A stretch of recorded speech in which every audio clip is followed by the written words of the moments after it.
the best, fastest, easiest way to teach and learn verb tenses, period. Hi everybody, welcome back to the Laugh and Learn channel where fun makes the difference. I'm Kika. Today we're going to do something a little bit different. We're going to learn verb tenses in a fun and really easy way. I created the Laugh and Learn verb timeline. We're going to put a ton of verb tenses on one by one, and in the end we have a timeline with all of the verb tenses. It's really easy, and then we'll create sentences for each one. Okay, let's start. Ready?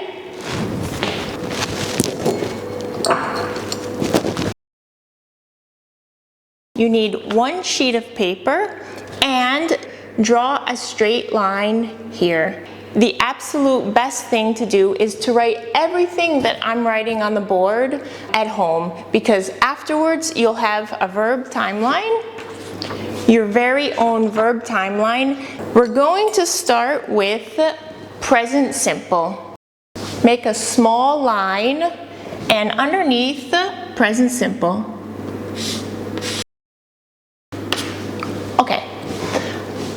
On the top, we're going to put a mustache and a mustache. Why a mustache? Because present simple has two problems. The first problem is it's not present. The second problem is it's not simple. So, to remember that present simple is not present, we have a line for the past and a line for the future, because present simple we talk about never, always, and sometimes, or routine. Okay, so let's use a green for signal words. Let me write this here. Signal words. Signal words are words that we often use with one verb tense or another verb tense. So the signal words for present simple: always, sometimes, never. Because present simple is always like this. Sometimes I wake up early. I always eat breakfast at 7 o'clock.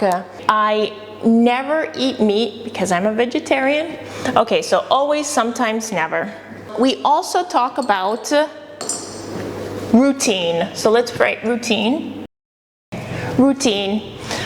I wake up at 7 o'clock. I go to work by bike. Other thing we can talk about when we talk about present simple is states of being.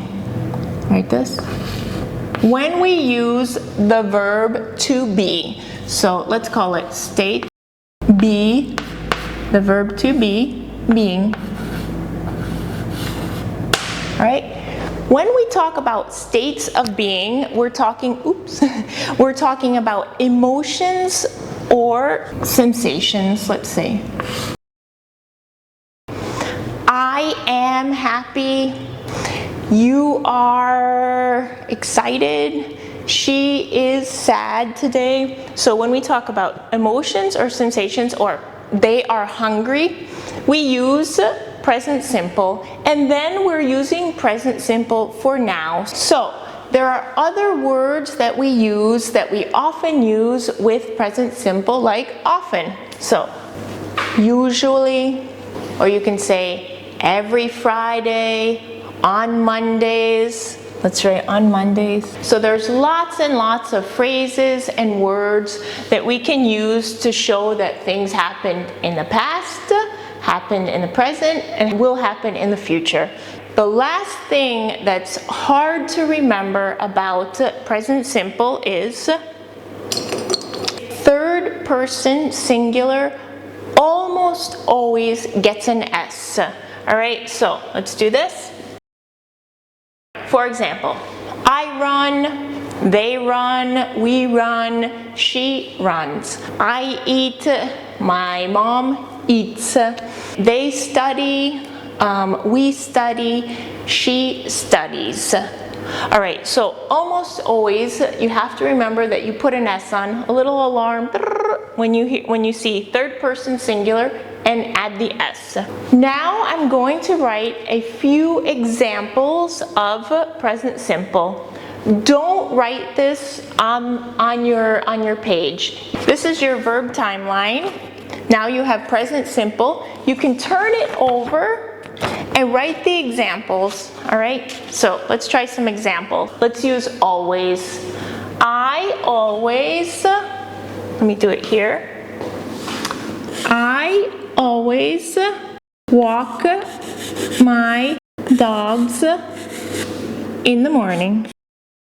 So this is for always, sometimes or never. I always walk my dogs in the morning. It's something that I did yesterday, I do today, and I will continue doing tomorrow. Let's try never. I never brush my teeth. Let's try routine. This is also routine. I always walk my dogs in the morning. Let's use the verb to be. She is a teacher. Okay, to be. She was a teacher yesterday, she's a teacher today, and she will be a teacher in the future. So we're here, she is a teacher. Now, states of being, emotions or sensations, let's do. They are hungry. They are hungry. It's right now in the present, but because we're using states of being for sensations, we use they are hungry. That's it for present simple. If you want, you can actually print out the verb timeline if you go to my website, laughandlearnco.com, and there I have a finished verb timeline and you can just print it out. But I recommend that you follow each step of the way because it's really, really helpful to hear, to see exactly how the whole thing fits together. If you like this video, don't forget to give it a thumbs up. If you want to sign up for my channel, you can, there's the button below. And I hope to see you soon and we will finish the verb timeline together. Thank you so much for watching, and don't forget to keep laughing and learning.